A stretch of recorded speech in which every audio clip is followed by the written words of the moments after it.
Gentlemen, have you ever been looked down on or made a fool of? How did you react in those moments? Did you talk back, letting anger take over, or did you bite your lip and endure it in silence? Most people either see red and get furious, or they shrink away. But a truly strong person, a person who overcomes adversity, reacts in a completely different way. I was born to a poor farming family in Niigata. As for education, I only finished higher elementary school.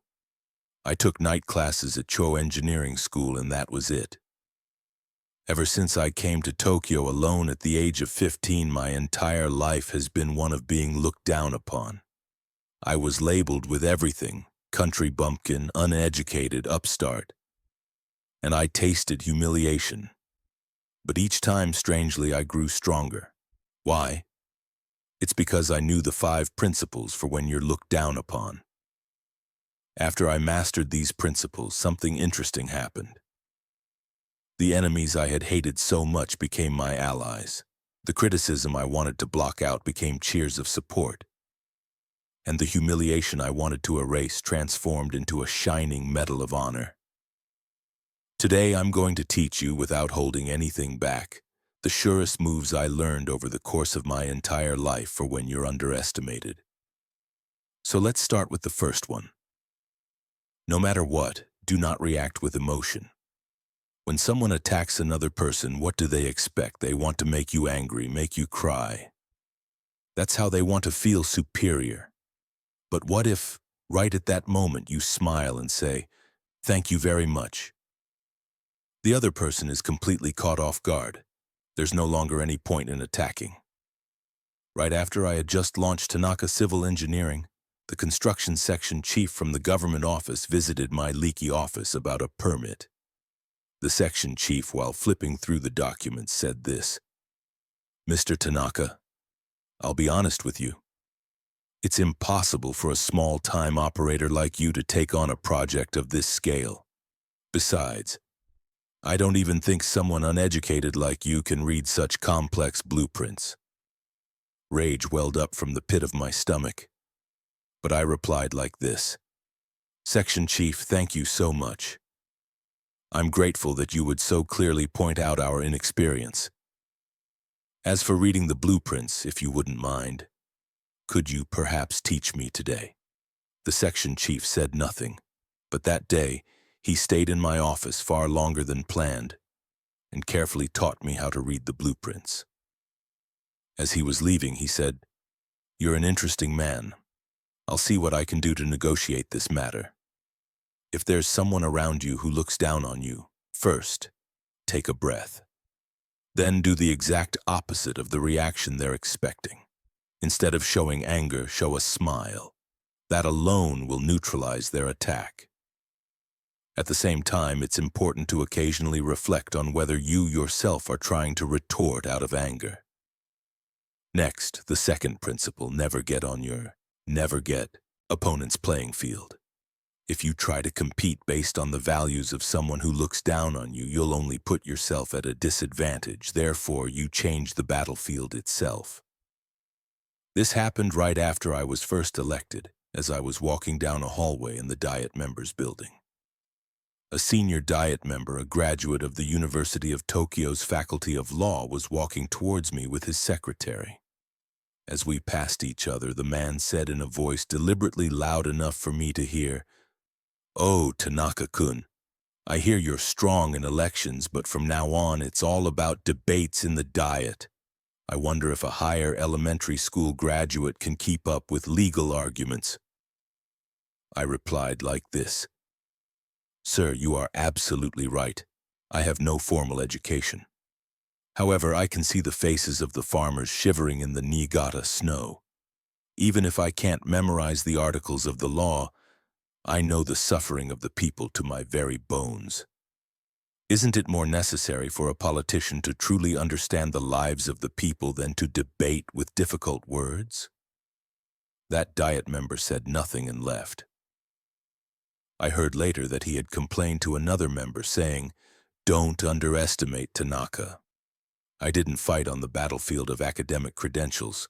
I fought and won on the different battlefield of real-world sense. When someone looks down on you, there is no need to fight on the field they have set. If you're attacked on your education, don't fight there. Take it to another place, like experience or sincerity. If you do that, their attack will miss its mark. Fight on your battlefield, not the one prepared by your opponent. The third principle is to accept criticism as a seed for growth. The other person's jujai, pointing out, becomes valuable information that teaches you your weaknesses. A long time ago, this happened at a cabinet meeting discussing fiscal issues. After I finished explaining a fiscal investment, a cabinet minister who was a former Ministry of Finance bureaucrat said this: "Minister Tanaka, isn't this outlook a bit too optimistic? How much of the basics of finance do you even know, Minister?" I refuted him as calmly as I could while looking at my documents, but inside my chest felt like it was about to burst with frustration and shame. It was true. I had never systematically studied finance. As soon as the meeting ended, I called my secretary. "Organize a study group on finance starting tonight. Gather 5 young bureaucrats." From that night, my intense studying began. I called in one young official from the Ministry of Finance after another and had them teach me the mechanisms of finance until late at night. I have no education, so teach me from scratch. Don't hold back. 3 months later, the same topic came up for discussion in the cabinet. This time, I explained it in more detail than anyone else. After the meeting, that same cabinet minister approached me. "Mr. Tanaka, that was a brilliant presentation." I lowered my head. "If it weren't for your jujai pointing out back then, I wouldn't have studied this much. Thank you very much." When someone points out your weakness, it's easy to dismiss it as mere insult. But if there's even a little truth in it, it becomes a valuable hint for growth. Throw away your pride and learn with humility. Bow your head and ask for teachings. Use your frustration as a springboard and work many times harder than others. That is the ultimate counterattack for when you're looked down on. The fourth principle is to take a step back and in turn make the other person stand out. This completely reverses the situation. This happened at a certain party meeting. A senior member of the faction said in front of everyone, "Tanaka-kun, can someone with no education like you understand complex economic policies?"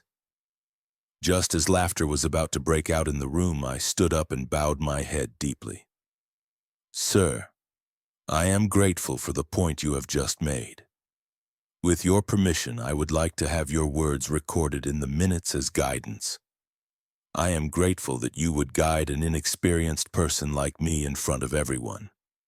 The senior member sat back down without saying another word. After that, I wrote, revised based on the guidance of Sir Name, on the handouts and sent him a thank you letter. From that day on, that person never belittled me in public again, because by stepping back, I made him the only one who looked like he was unilaterally attacking someone. When you're looked down on, if you fight back head-on, it becomes a messy brawl. But if you take a step back and let it go, the attack looks like a one-man show and the eyes of those around you naturally turn in your favor. By stepping back, you put the opponent at a disadvantage. This is the secret to a reversal, the final, 5th principle. Protect your heart by not engaging. In this world, unfortunately, there are also people who will direct endless malice toward you. One time I heard that a young Diet member from my own faction was spreading rumors about me. They were reportedly saying while drinking at a high-end restaurant, "Tanaka acts all high and mighty for someone with no education. His true colors will be revealed someday." At first I tried to handle it as I always did. When I saw him in the hallway, I smiled and asked, "How have you been lately?" But the next week I heard he was saying the same nasty things again. So next, I invited the man to a meal. "If there's something you're unhappy about, please tell me." but the following month he was back to doing the same thing behind my back. There's nothing you can do with people like this. It's unfortunate, but I gave up and just told people, I will only have the minimum necessary contact with that man. The man's bad-mouthing continued as usual, but my heart was calm. Not fighting with an opponent who isn't worth fighting. This is also a respectable form of strength. When your heart is exhausted, never push yourself too hard. Running away and keeping your distance are also respectable choices for protecting yourself. More than anything, please make protecting yourself your top priority. Even if you're looked down on, there's no need to blame yourself. Calmly judge whether to deal with it as I've discussed today or to keep your distance. I believe that is the greatest wisdom for making your precious life stronger and richer.